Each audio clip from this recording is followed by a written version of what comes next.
The house your friend just bought didn't make them wealthy, it made them trapped. And the math proves it with a number so uncomfortable most financial advisors won't say it out loud. While they were signing mortgage papers, someone renting the apartment next door quietly outperformed them by $400,000 without a single lucky stock pick. What I'm about to show you isn't a theory, it's the spreadsheet that killed the biggest financial lie of our generation. Before we get into the numbers, drop your city and country in the comments right now. Because this isn't a US problem or a UK problem. I've run this math for London, Lagos, Lisbon, Los Angeles, and Sydney. The ownership imperative crosses every border, every currency, every culture. I want to see exactly how global this conversation actually is. And if you're watching this for the first time, this channel exists for one reason. Not tips, not hacks, not 10 ways to save on your morning coffee. It's for people in their 30s who are done being told what making it is supposed to look like and are ready to build something real instead. If that's you, subscribe now. You're not joining a channel, you're joining the people who actually did the math. Now let's run the numbers.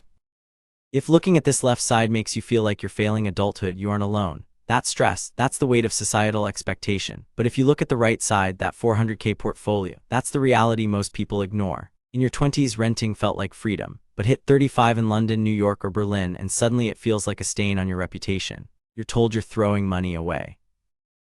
But here's the reality check. In your 30s, being housepoor is dangerous. You lose the mobility to chase higher salaries and you gain a mountain of phantom costs. The finance industry and your parents will tell you buying is the only safe path. That's a lie. They aren't counting the maintenance, the taxes, or the opportunity cost of your down payment. They're selling you status, not wealth. I ran the numbers. When you invest the difference instead of tying it up in brick, renting wins by 400K over 10 years. Today, I'm showing you the math behind the renting secret weapon so you can stop feeling ashamed and start building real wealth. Let's dive in. You know the moment. You're at a barbecue, a wedding, a family dinner, someone's birthday. And it happens. So when are you buying? And for a second, just a second, you feel it. That thing in your chest, the slight heat in your face, the mental scramble for an answer that doesn't make you sound like you're behind. Maybe you say soon, maybe you change the subject, maybe you laugh it off. But inside, you felt judged by people who probably have no idea what your balance sheet looks like, or theirs. I know that feeling because at 34, I was standing at a barbecue in Austin, Texas, and every single person around me was comparing mortgage rates like it was a competitive sport. 30-year fixed, adjustable rate, down payment percentages, the square footage of the kitchen extension. And I'm standing there renting, saying nothing. But here's what I was actually thinking. The guy leading that conversation, biggest house, loudest opinion, I knew what he earned. I knew roughly what he'd put down, and I did the math in my head while he was talking. He had the biggest mortgage, the smallest actual net worth, and the best lighting for Instagram. That was the moment I stopped feeling shame and started feeling something else entirely. Because I'd run the numbers properly, not back-of-the-napkin math and actual projection. And what the spreadsheet showed me over a 10-year window was a delta of just over $400,000 in net worth between the person who bought out of social pressure and the person who rented strategically and invested the difference. $400,000. Not because renting is always right, not because buying is always wrong, but because the financial case for renting in the right market, at the right stage, with the right strategy, is one of the most suppressed conversations in personal finance. Now here's what I want you to ask yourself. Who told you that renting was failing, and what did they have to gain from you believing that? A real estate industry worth trillions, banks who profit from 30-year mortgages. A cultural script written before inflation made homeownership a six-figure entry fee. That shame you're feeling at the dinner table. It's manufactured by people who are mathematically going to be poorer than you, they just don't know it yet. And in this video, I'm going to show you exactly how. Let me introduce you to something I call the ownership imperative. It's not a law, it's not a financial principle. It's a story, a very old, very expensive story, told to you by people who profit when you believe it. It starts with the home improvement industrial complex. Hundreds of hours of television programming designed to make you feel that unrenovated is unfinished, that renting is provisional, that you are a guest in your own life until you have a deed with your name on it. Then comes the realtor math. You're throwing money away on rent. You've heard this, probably from someone you trust. Here's what they don't finish that sentence with. You're also throwing money away on mortgage interest, on property taxes, on maintenance costs averaging 1 to 3% of your home value every single year, on HOA fees, on buildings insurance, on the conveyancing costs to get in and the estate agent fees to get out. The difference is one of those comes with a front door you can paint yourself, and somehow that made it feel like winning. But here's the deeper trap, the one nobody talks about. It's not just about money, it's about what homeownership does to your options. When you buy, especially early, especially stretched, you become illiquid. You can't easily move for a better job. You can't take a career risk because the mortgage payment is non-negotiable. You can't let your life be flexible because your largest asset is physically fixed to one postcode. These are golden handcuffs. They look like stability. They function like a cage. Now I want you to think about this honestly. Did you decide you wanted to own a home, or did you absorb that goal from every television show, family conversation, and bank advertisement you've encountered since childhood? Because for millennials especially, this cuts deep. We entered adulthood during the 2008 financial collapse. We watched homeowners lose everything. And then, somehow, we still inherited the belief that buying was the finish line, that it was how you proved you'd recovered, that it was how you showed the world you'd finally made it. It wants you paying interest, property tax, and HOA fees while calling it success. It wants you house rich and opportunity poor. It wants you to confuse a mortgage, which is debt, with an asset. It's not wealth. It's a subscription service to a social identity. And the most dangerous part, it works because the people selling you this story genuinely believe it themselves. But the math doesn't care what anyone believes. And the math is what we're getting into next. Let's do the math that nobody in the real estate industry wants to do with you. Because the conversation is always framed the same way. Rent versus mortgage payment, side by side, monthly. And on that comparison, sometimes buying looks competitive. But that comparison is a lie, because your mortgage payment and your ownership payment are not the same number. Not even close. The 1% rule. Every year, on average, homeowners spend 1 to 3% of their property value on maintenance, roof repairs, boiler replacements, plumbing, electrical, the things that renters call their landlord for at 9 p.m. without spending a penny. On a $400,000 home, that's $4,000 to $12,000 per year, every year, not as equity, not as appreciation, gone, vapor. When did you last see that number in a rent versus buy calculator? Transaction friction. In the U.S., the round-trip cost of buying and selling a home, closing costs in, agent fees out, runs between 6 and 10% of the property value.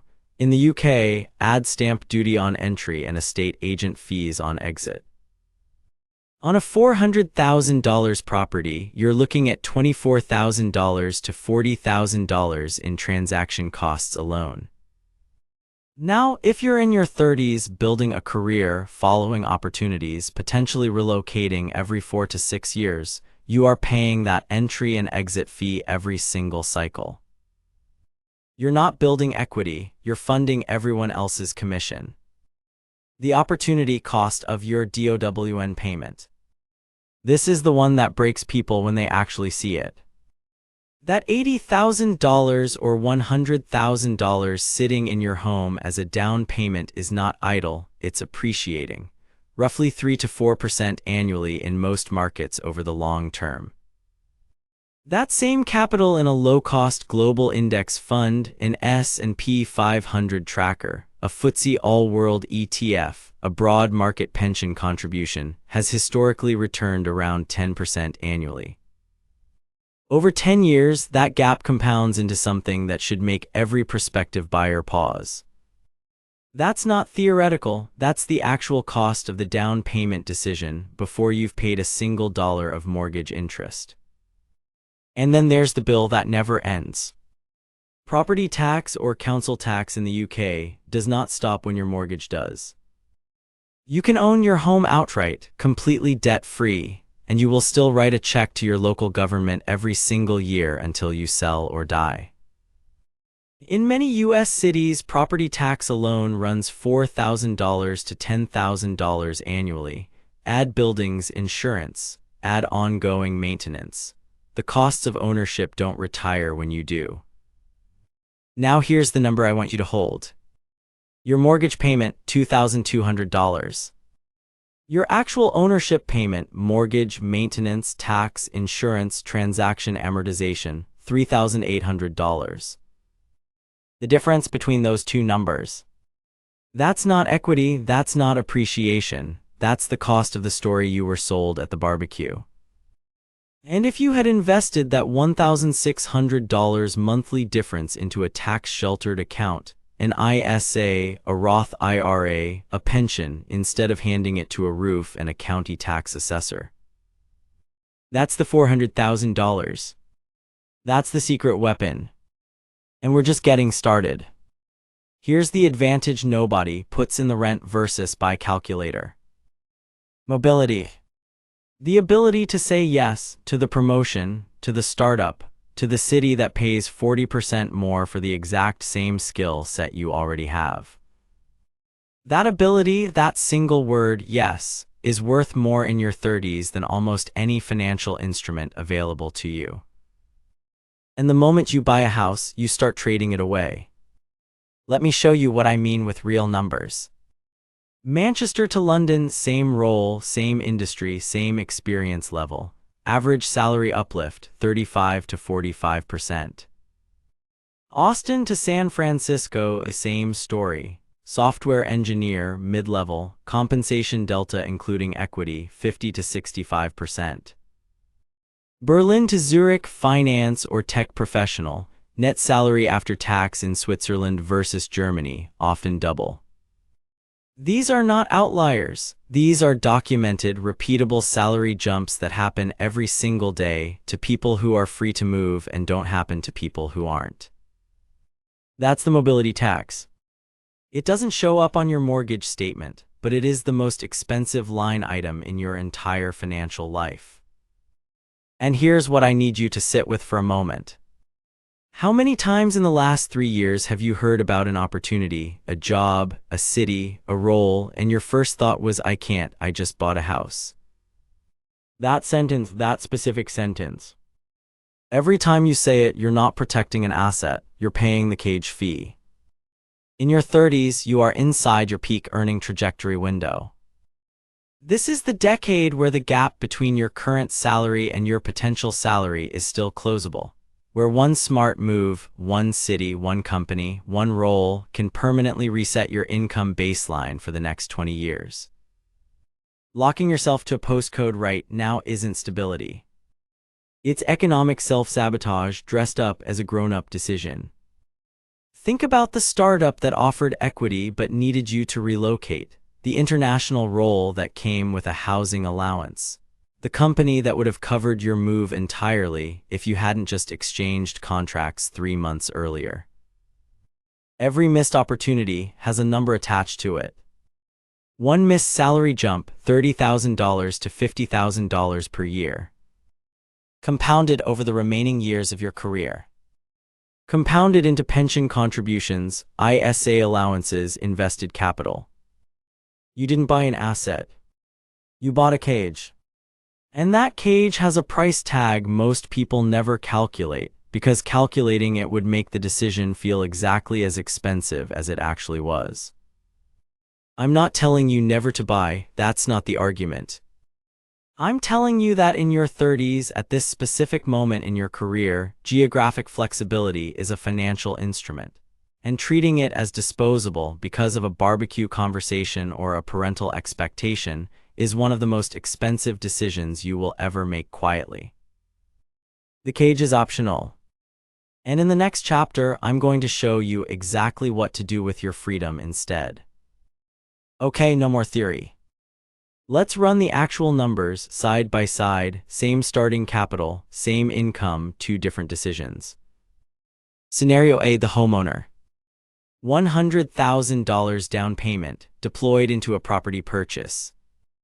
Monthly mortgage payment, $2,200. Add property tax, buildings insurance, and average maintenance, that 1 to 3% annual rule we talked about. Total monthly outlay, $3,800. The home appreciates at roughly 4% annually. That's the long-term historical average across most developed markets, not the frothy pandemic numbers, the real boring average. After 15 years, the property has grown. The mortgage is significantly paid down. On paper, it looks like a win. But then you sell. Agent fees, closing costs, capital gains considerations depending on your country, transaction friction running 6 to 9% off the top. Scenario B, the renter-investor.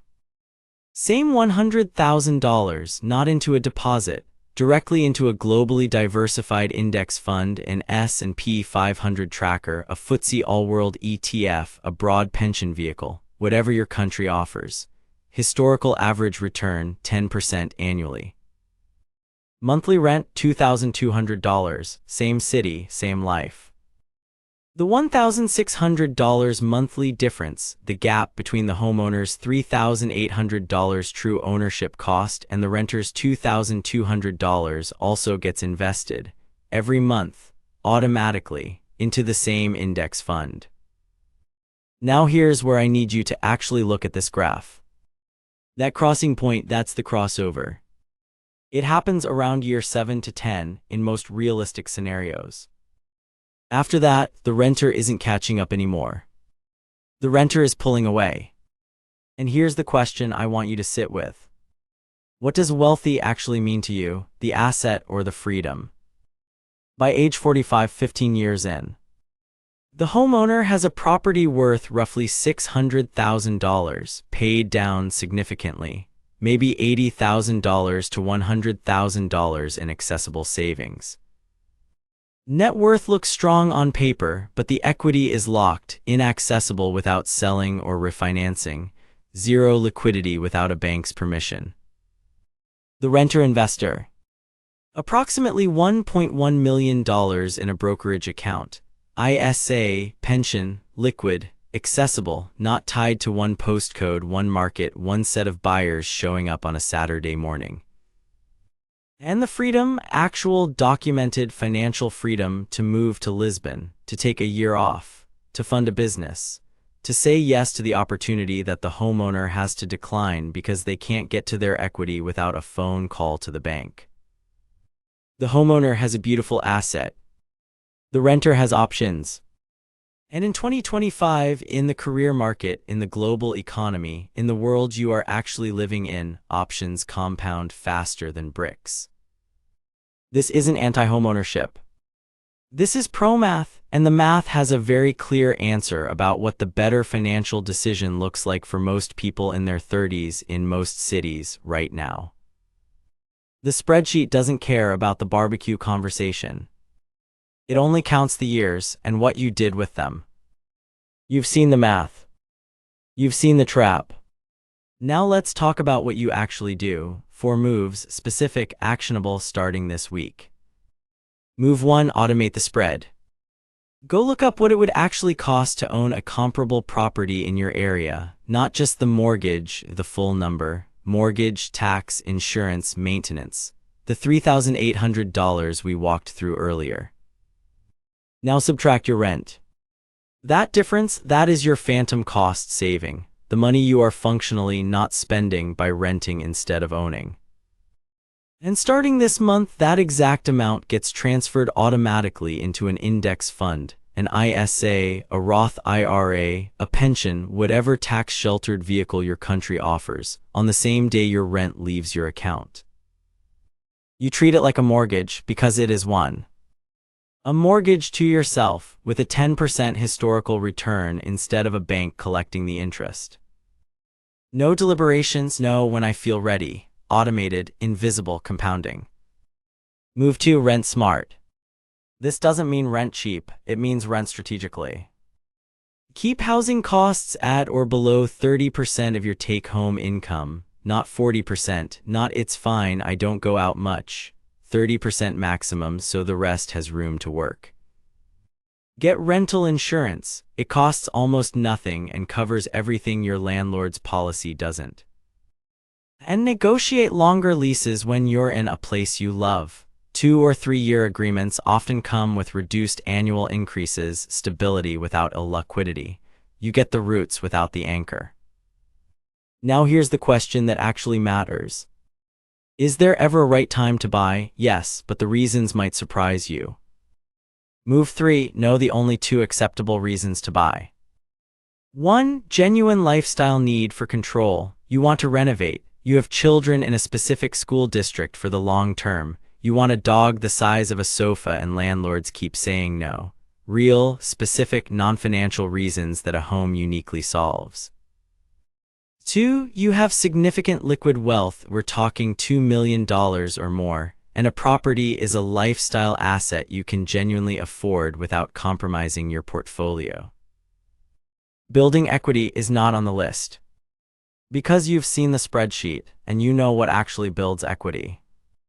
Move 4. Change the language. Stop saying I just rent. That phrase carries an apology inside it, a small, quiet concession to a story that was never true. From today, you don't just rent. You run a leveraged liquidity arbitrage strategy. You keep your largest capital pool mobile, compounding, and accessible. You have optionality that your mortgage-holding peers are actively paying to eliminate. The next time someone at a barbecue asks when you're buying, you smile. Because you know what they don't. You know what the spreadsheet says, you know what the mobility data says, you know what compound interest does to $1,600 a month over 10 years. You know that the shame was never yours to carry. It was a subscription they were trying to sell you, and you canceled it. Stop apologizing for your lease. Start optimizing your leverage. If this math just saved you from a $400,000 mistake, hit subscribe. Because next week I'm breaking down the exact portfolio to put that phantom down payment into, the specific funds, the allocation, the platforms worth using in the US, the UK, and across Europe. The money is ready, now let's make it work. Not a homeowner, a liquidity manager. If you believe that real wealth isn't measured by what's on your deed, but by what's in your control, your portfolio, and your ability to say yes when the right opportunity arrives. Like and share this story. Because somewhere in your network right now, there is someone standing at a barbecue, feeling ashamed of their lease, about to make a $400,000 mistake just to feel legitimate at a dinner party. Send them this video. Subscribe now for more stories like this, stories built on actual math, not inherited assumptions. And check out the 2 videos showing on the screen right now. They were specifically chosen for exactly where you are and exactly where you're going. You don't just rent. You never did.